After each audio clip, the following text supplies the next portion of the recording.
Quem acompanha a gente aqui no canal sabe que eu estou em Portugal como estudante, cursando mestrado. Nesse vídeo eu vou falar para vocês sobre como está sendo o mestrado, minhas primeiras impressões e alguns detalhes, digamos que técnicos. Fica com a gente! Oi, gente! Finalmente um vídeo aqui no canal falando sobre o meu mestrado. Eu sou Tássila Lima e você está no Simbora Viajar, no Simbora em Portugal. Nós somos recém-chegados aqui em Portugal, eu sei que eu digo isso em todos os vídeos, mas é porque tem gente nova chegando. E aí o que acontece? Nós somos recém-chegados aqui em Portugal e nós viemos para Portugal 3 meses atrás, da data que eu estou gravando esse vídeo, com visto de estudante. Eu vim com visto de estudante, minha família veio para ser reagrupada comigo. E então, cá estou eu estudando e uma das dúvidas e umas mensagens que eu sempre recebo é: Tássila, fala sobre o teu mestrado, como é que tá sendo, como é que é a adaptação, como é que é o ritmo e algumas perguntinhas mais técnicas com respeito à faculdade, valor de propina, como que é o pagamento, essas coisas.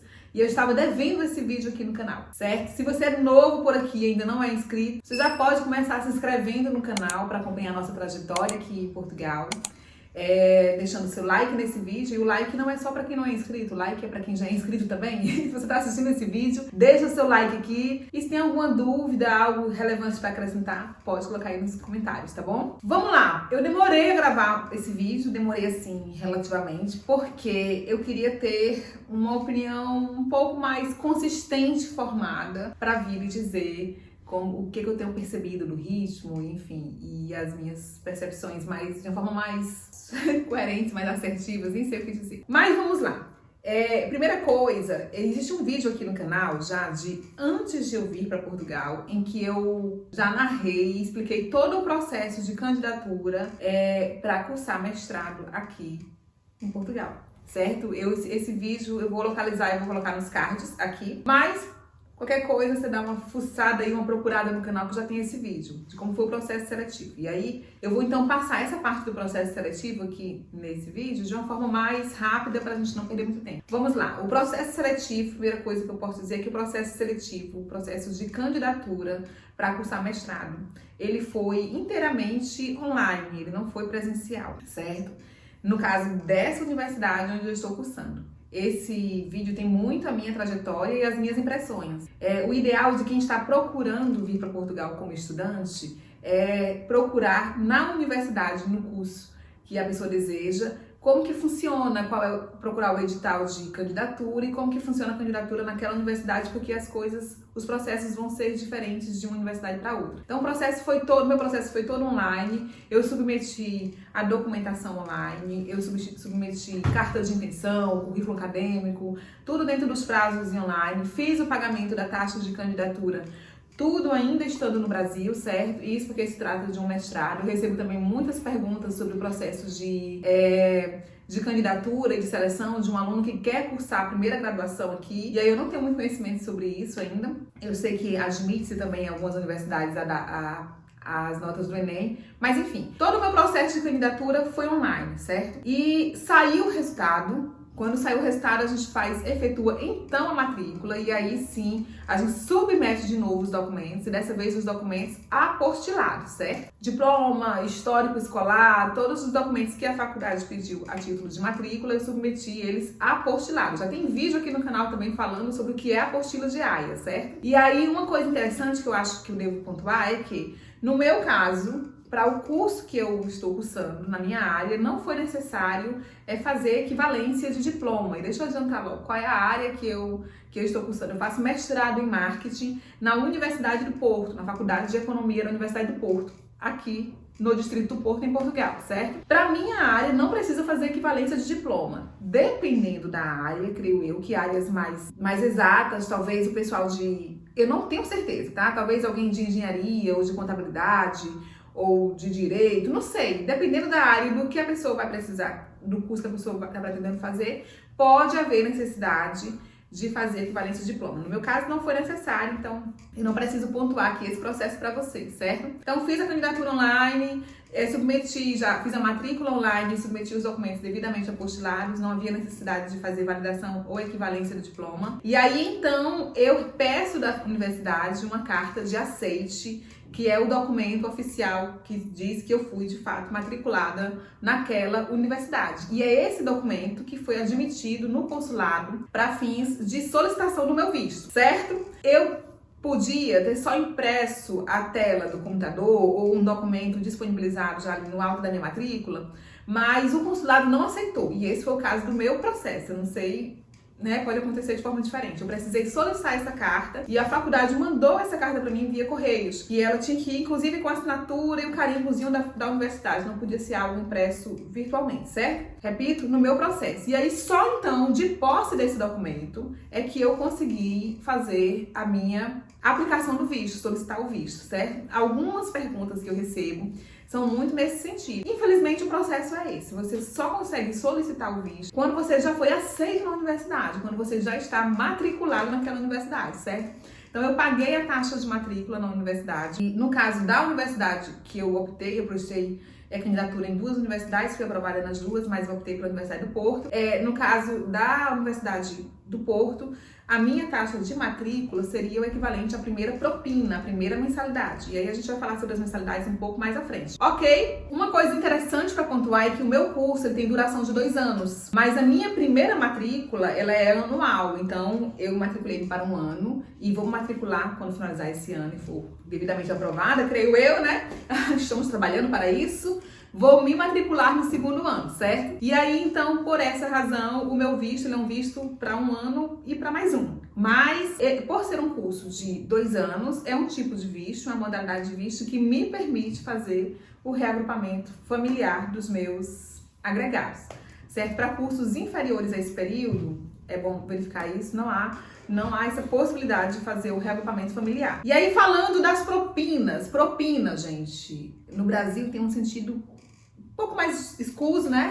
Diferente, relacionado ao âmbito aí da corrupção. Mas vamos lá, propina aqui é a mensalidade, é o pagamento do valor da mensalidade da faculdade. E em alguns casos, as universidades aqui, elas admitem o pagamento da propina anual. Você paga o ano globalmente, todos de uma vez, certo? Antes de cursar. Algumas universidades o admitem o pagamento mensal. Na verdade, isso é uma coisa que você vai ter também que verificar na brochura lá, na ementa do seu curso, na ementa não, como é que eu digo? Enfim, no edital de divulgação do curso e da candidatura, para você saber como que vai ser feito o pagamento. No caso da Universidade do Porto, no curso que eu estou cursando, admite-se pagamento mensal e eu pago 275 euros por mês. É uma universidade pública, eu quero pontuar isso daqui, porque o fato de ser uma universidade pública não significa que não seja paga, certo? E existem valores diferentes que são cobrados para quem é o estudante português ou europeu, para quem é o estudante internacional. E nós nos enquadramos na característica, na categoria de estudantes internacionais. Então, a gente não paga o mesmo valor que um europeu ou que um português paga. Mas existe um acordo, é a Convenção CPLP, Convenção dos Países da Língua Portuguesa, e, portanto, existe aí um outro valor, que fica no meio, digamos assim. Existe o valor para o estudante português, vamos lá, e europeu, existe o valor do estudante internacional e existe o valor cobrado para os estudantes dos países que fazem parte da Comissão dos Países da Língua Portuguesa, da CPLP, que é o nosso caso, e, portanto, a gente fica em um valor intermediário. A gente nem paga o mesmo valor que um português paga e nem paga o mesmo valor mais alto que um estudante considerado apenas estudante internacional paga, certo? Então, eu pago 275 euros. E isso, futuramente, posso vir a pagar menos se eu solicitar o Estatuto de Igualdade de Direitos. Isso é assunto para outro vídeo, para depois, certo? E aí, vamos lá. Então, esse é o valor da minha propina, da minha mensalidade, e eu pago ela mensalmente.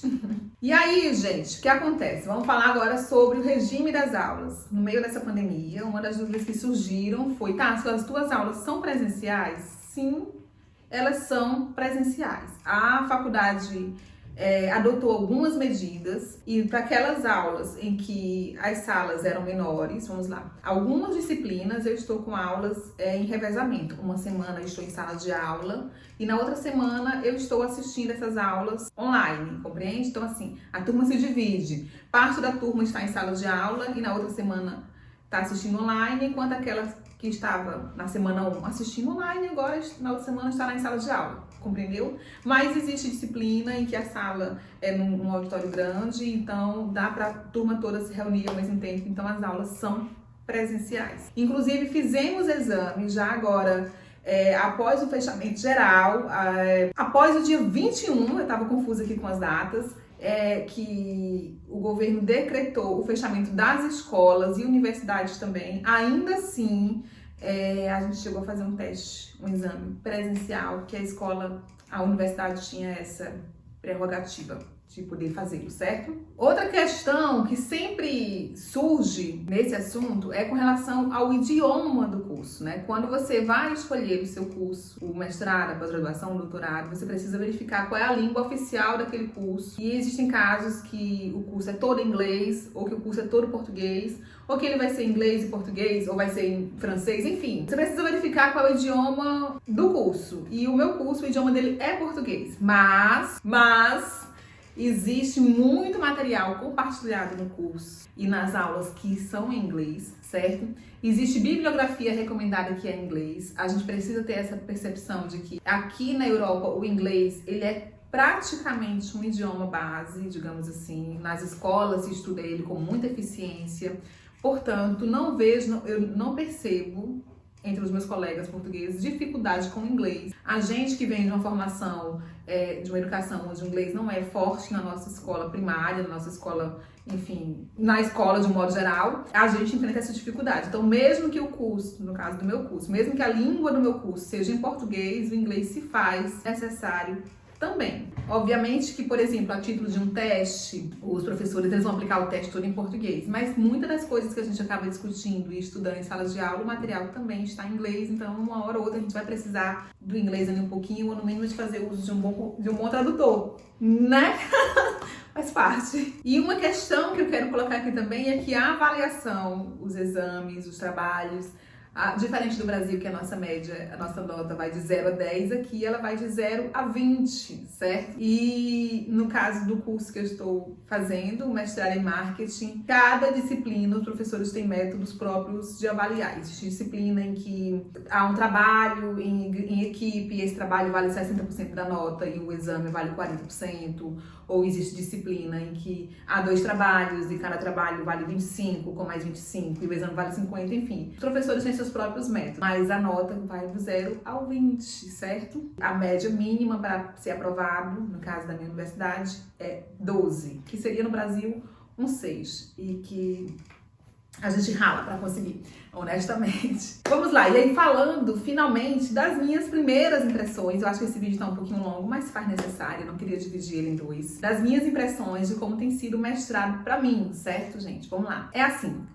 a gente imaginava que nosso visto sairia antes, e a nossa ideia, nosso planejamento seria chegar aqui antes das minhas aulas começarem. As aulas começaram em setembro do ano passado, e eu queria ter chegado aqui, digamos que em julho, pelo menos, pra gente arrendar apartamento com tranquilidade, pra gente se instalar com tranquilidade, pra colocar as crianças na escola, tudo com mais tranquilidade. Mas não foi o que aconteceu. Essa pandemia chegou ainda no começo do ano passado e mudou os planos de todo mundo, mudou a rotina de todo mundo e, enfim, fazer o quê? A gente precisa se adequar. O planejamento existe, mas ele precisa ser adaptável às situações que surgem, né? Senão não é eficiente. E aí o que acontece? A gente não conseguiu chegar aqui com a antecedência que a gente esperava. O meu visto demorou a sair e a gente só conseguiu chegar aqui em outubro, quando as aulas já estavam com um mês acontecendo.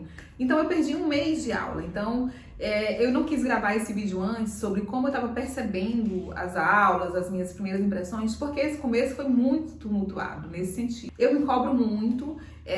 Não é um curso simples, é um mestrado, era um desejo meu, um sonho de vida meu, um projeto de vida meu. E então eu me cobro muito para ter bons rendimentos e para acompanhar o ritmo ali, para estar, né, para ser aquela aluna boa em sala de aula. Mas foi um começo bem tumultuado, porque o português, nós falamos português, obviamente, mas não é necessariamente o mesmo, há o sotaque. Há uma questão de dificuldade, então, de perceber, de entender às vezes o que está sendo dito, porque é dito de forma muito rápida, obviamente, e a gente não tive tempo para me acostumar. E logo que eu cheguei, tô falando logo que eu cheguei, eu tô sendo bem franca aqui, bem honesta com vocês, tá? Pra completar tudo, quando se fala agora se tem uma máscara que dificulta ainda mais as coisas, né? Quando não, a gente tá do lado de cada tela assistindo uma aula pelo computador, que a interação não é a mesma, pra mim não é. E aí o que acontece? Então o começo foi bem tumultuado, porque eu tava me dividindo entre procurar escola para as crianças, comprar os móveis de casa, montar a casa e dar conta do mestrado, que, diga-se de passagem, é o mestrado. E o nível do mestrado, Tássila, como é? Eu não posso comparar aqui, tipo assim, o nível é melhor ou fica aquém com outro curso de mestrado, porque eu não fiz mestrado em outro lugar. Eu tenho graduação e pós-graduação, certo? Minha graduação é em publicidade e propaganda e minha pós-graduação é em marketing. Então, assim, eu não tenho como fazer essa comparação. Mas é o nível que se espera de um mestrado. A gente não vai fazer um mestrado esperando que o nível seja fraquinho. Então, eu esperava do mestrado realmente um curso de um nível alto, em que os professores fossem realmente exigentes, em que o conteúdo fosse realmente denso. E é isso que está acontecendo. Então, correr nesse ritmo, no meio da forma que as coisas aconteceram, foi uma dificuldade um pouco a mais. Mas tá dando certo, né? Não tive as excelentes notas que eu gostaria de ter. Mas minhas notas foram boas, graças a Deus, foram acima da média. E isso é bom. As aulas começaram, então, em setembro, que eu não estava aqui, e há uma pausa no Natal, que estamos de férias de Natal, e agora a gente vai retomar as aulas. Eu não sei como é que vai ser, porque tá tudo fechado, né? Mas sobre a didática das aulas, o que eu tenho a dizer é basicamente isso, certo? Precisa-se do inglês, o mínimo que seja, mas se precisa. Então, se você tem, no caso desse curso que eu estou fazendo, se você tiver uma base do inglês, já vai ajudar. E, no geral, assim, eu percebi em sala de aula, os professores, eles instigam muito os alunos, no caso do mestrado, o aluno a pensar, o aluno a não só conhecer os conceitos, mas a conseguir aplicar os conceitos. Claro que cada professor tem sua didática, sua metodologia, que a gente vai se familiarizar mais com a didática de um ou de outro, é natural. Mas é isso. Eu acho que eu falei tudo o que devia falar. Não sei se ficou alguma coisa pendente. Gente, eu tô gostando. Tá gostando, tá? Eu tô gostando. Pretendo finalizar o meu curso. E quero fazer isso com mérito, se Deus quiser. Faça chuva, faça sol. Seja fácil, seja difícil. A gente vai correr atrás disso, certo? É um desejo meu, como eu falei, é um projeto de vida meu, e é isso. Eu espero que não tenha ficado nada por dizer, mas se tiver, pode botar aí nos comentários que a gente responde à medida do possível. Não deixa de se inscrever no canal, nem de deixar like nesse vídeo. Ativa o sininho para receber notificação. E a gente se vê em mais vídeos aqui no Simbora em Portugal.